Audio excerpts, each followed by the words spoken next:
নমস্কার বন্ধুরা, আমার চ্যানেলে তোমাদের সবাইকে ওয়েলকাম। তো আজকে আমি রেসিপি করতে চলেছি। দেখো যে ভাত কেরেলা, এটাকে কাঠগুলো বলা হয়, এখানে ভাত কেরেলা বলা হয়। তো এটা একদম টাটকা টাটকা নিয়ে আসছি বাজার থেকে। তো এটাকে রুই মাছ দিয়ে একটা ঝোল বানাবো। তো রুই মাছের ঝোল এই কারকুল দিয়ে কিন্তু বহুত ভালো লাগে খেতে। আর দিব সঙ্গে আলু। তো সবজিগুলো প্রথমে কেটে নিচ্ছি আমি।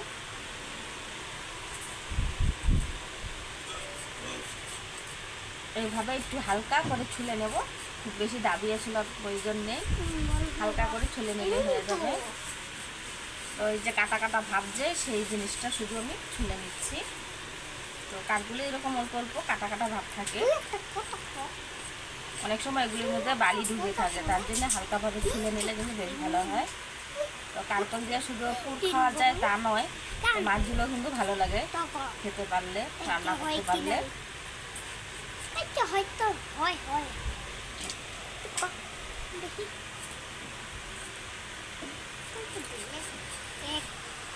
তো সব সবজিগুলো আমি কেটে নেব। আর এই ভাত কেরেলাগুলোকে, এই কারকুলগুলোকে আমি 4 ফালা করে কেটে নিচ্ছি। আর সঙ্গে সঙ্গে আমি জলে ভিজিয়ে দিচ্ছি। আলুগুলোও কেটে এর মধ্যেই রাখবো, তার জন্য আমি জল নিয়ে নিচ্ছি, নাহলে আলুগুলো কালো হয়ে যায়। তো আমার রেসিপিটা দেখার জন্য তোমাদেরকে অনুরোধ রইল ফার্স্ট থেকে লাস্ট অবধি। তো দেখতে থাকো আমি কীভাবে রান্নাটা করি। অনেকে অনেক ধরনের করে রান্না করে থাকে, তো আমার রান্নাটা কী ধরনের করছি তোমরা অল্প দেখে নাও।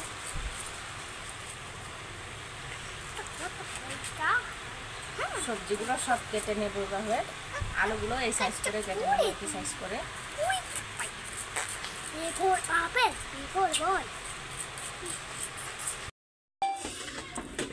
তো বন্ধুরা, রুই মাছটাকে ভালো করে ধুয়ে নিয়েছি। এর মধ্যে লবণ আর কিছুটা নুন দিয়ে দিছি পরিমাণ মতো, আর হলুদ গুঁড়ো দিয়ে মেখে নেব মাছটাকে সুন্দরভাবে।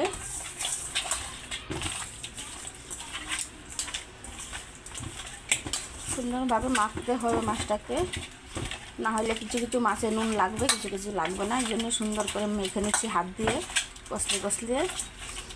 তো সুন্দরভাবে মাখা চকা হয়ে গেল, একদম টাটকা রুই মাছ এটা। তো দুজনে মিলে আনা হয়েছে। তো আমি আধা কেজির মতো নিয়েছি। পেটিগুলো বাচ্চাদের জন্য একটু বড় বড় সাইজ রেখে দিয়েছি। বাচ্চাগুলো বেশিরভাগ সবজিটা খায় না, তো মাছটাকে, পেটি মাছগুলোকে ভেজে রেখে দেবো, আর বাকিটাকে তো সবজি বানিয়ে নেব। এদিকে কড়াই বসিয়ে দিয়েছি, কড়াইয়ের মধ্যে তেল দিয়ে মাছগুলোকে সুন্দর করে ভেজে নেব একটু লাল করে। এবার মাছগুলোকে দিয়ে দেবো,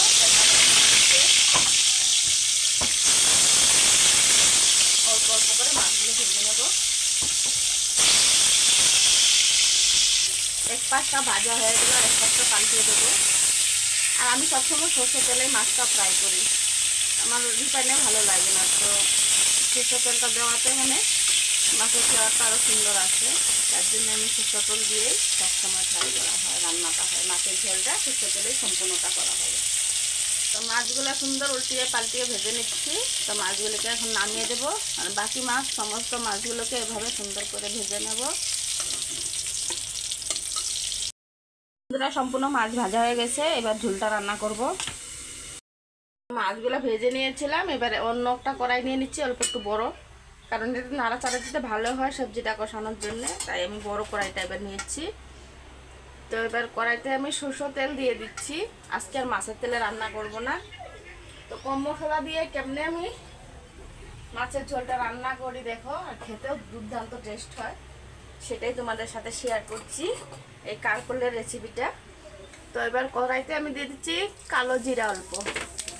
কালো জিরাটা দেওয়ার পর আমি 2টো শুকনো লঙ্কা দিয়ে দিয়েছি, এখানে একটু কালো হতে দেব। একটু কালো হয়ে গেছে, এর মধ্যে পেঁয়াজ কুচানো দিয়ে দেব।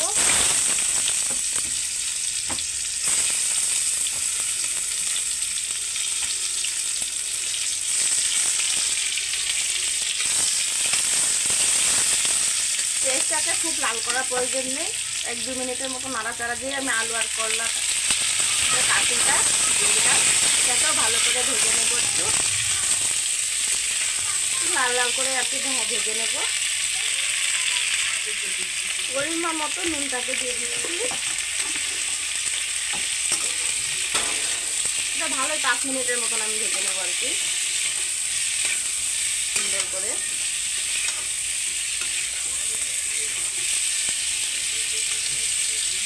ভাজবো, তারপর বাকি মশলাগুলো অ্যাড করবো। আর টমেটো বাটা, কাঁচা লঙ্কা বাটা, আর হচ্ছে গিয়ে অল্প 2টা শুকনো লঙ্কা, 4-5টি কাঁচা লঙ্কা আর টমেটো একসাথে অল্প পেঁয়াজ দিয়ে গ্রেট করে নিয়েছি মশলাটা। এই মশলাটা আজকে আমি ইউজ করব এই সবজিতে। এইভাবে খেলে কিন্তু ভীষণ একটা টেস্টি লাগে। আর করলাটা সুন্দর করে ভেজে নিয়েছি, একটু লাল লাল হয়ে গেছে দেখো। এবার মশলাগুলো অ্যাড করবো না, এখনও কোনো মশলাই দেওয়া হয়নি। তো এই বাটা মশলাটা প্রথমে দিয়ে দিচ্ছি।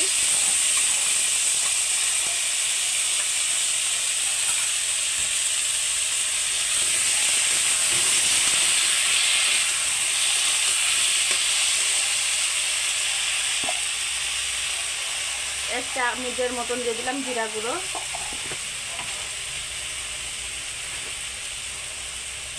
পরিমাণ মতো হলুদ গুঁড়ো। এবার কিছুক্ষণ মশলাটাকে কষিয়ে নেব সবজির সাথে। তো অনেকে চাইলে আলু আর করলাটা কারকুলটাকে ভেজে কিন্তু নামিয়ে রেখেও মশলাটা কষিয়েও রান্না করতে পারো। তো আমি শর্টকাট করছি আজকে, তার জন্য আগে আলু আর কারকুলটাকে ভেজে নিয়েছিলাম, তারপর দিয়ে দিলাম মশলাগুলো। এবার মশলাগুলোকে অল্প কষিয়ে দিয়ে দেবো। এইভাবে মাছ ঝোল করে রান্না করে খেলে কিন্তু ভীষণ একটা টেস্টি লাগে। এই গরমের দিনে এই কারকুলগুলো একদম টাটকা টাটকা পাওয়া যাচ্ছে, তাই এই রেসিপিটা তোমাদের জন্য করেছি আজকে। রান্না করতে তো মশলার সাথে ভালো করে সবজিগুলো আবারও ভালো করে কষিয়ে নিয়েছি, একদম শুকনো শুকনো হয়ে গেছে দেখো, একটু করে জল নেই, মানে তেল ছেড়ে দিচ্ছে সবজির থেকে। এবার আমি জলটা অ্যাড করব পরিমাণ মতো। তো আমি 1 মগের মতো জল অ্যাড করছি এখানে। একটু পাতলা ঝোল রাখবো, একদম শুকনো করবো না। গরমের দিনে এত শুকনো সবজিটা খেতে ভালো লাগে না। আর মশলাটা দেখতে আমি বহুত অনেকটাই কম পরিমাণে ইউজ করে থাকি। কম মশলা দিয়ে কীভাবে টেস্টি করে রান্না করে খাওয়া যায় সেটাই তোমাদের সাথে শেয়ার করি। এবার ঝোলটাকে একটু ফুটতে দেব। তো ঝোলটা সুন্দর টকবগিয়ে ফুটে গিয়েছে, এর মধ্যে মাছগুলো দিয়ে দিচ্ছি।